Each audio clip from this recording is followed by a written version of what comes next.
Hi everyone, it's Daffy Ondell. So tonight the topic is heart of prayer.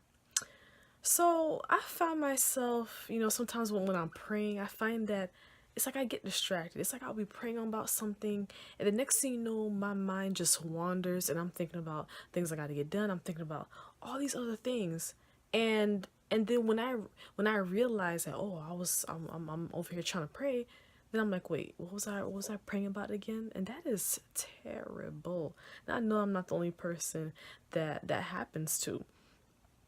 So whatever your distractions are, whether it's, your phone, whether it's Facebook, Instagram, whatever it is, when you're going to get into that quiet time, try to keep those things away. And there's a special friend of mine who, it's like every time, like when we're gonna pray together, he always kind of like takes a couple seconds, like takes a few moments to really connect his mind and his heart and his soul just together, like a moment so I just connected together and then start praying. And I find that can definitely help someone to just be more concentrated. And um and so something that I feel like kind of get in the way of like my prayer time is if, for example, I'm laying down and trying to pray. No, come on, guys. How many of y'all have actually fallen asleep because you were laying down, maybe you just woke up, you got to get ready to go somewhere, but then you know what, you kind of took some time to pray, but then you're like laying down and you end up falling asleep. Please, I feel like that happens to me all the time. Well, not all the time now, but it has definitely happened to me before. You know, um, maybe going down on your knees, and even then, you can actually fall asleep too.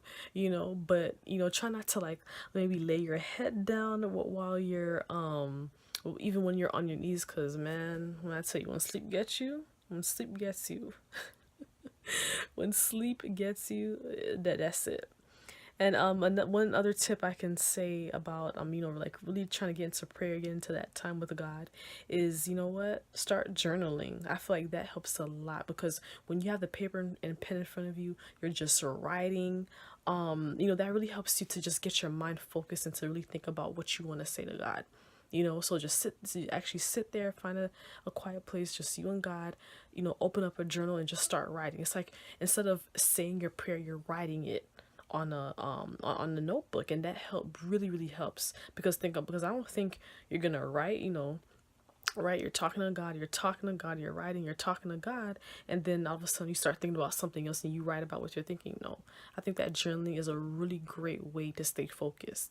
And another thing that I feel like helps is to imagine that, say if you're sitting on your bed, to imagine that God is sitting right across from you and you're just talking to him, as just face to face. I feel like that's something that helps, it works. And when I do that, I feel like I'm more connected to God. It's like I have like a relationship, with God. I know like a lot of people, they have a hard time, with their relationship with God because they feel like, okay, well, I can't see him, it's just that making that connection is less hard. But you know what, figure out what works. And maybe some of you have heard this before, like even with oxygen, with air, like you're breathing it, you can feel it but you can't see it. So in the same way, God, he's there. You can when you're really in the presence of God, you can feel him all around you, in your heart, deep down in your soul. Even though maybe right now in our present state, we may not be able to see exactly how God is, how he looks right now, but there will come a time with that, in heaven with God. There will come a time when you will be just right there with God, one on one, seeing him face to face, and that is the goal. So yes, definitely, get into that heart of worship where it's just you and God. Find a time when you're not gonna get distracted, when you're not gonna have a bunch of people calling you. Find that time where you can really just stay focused on him, get into your word, and to really grow and learn more, and just ask God, what does he want for your life, things like that. So I hope that that helps someone, that you can relate to it. So yeah, tell me how it goes. Bye. Good night.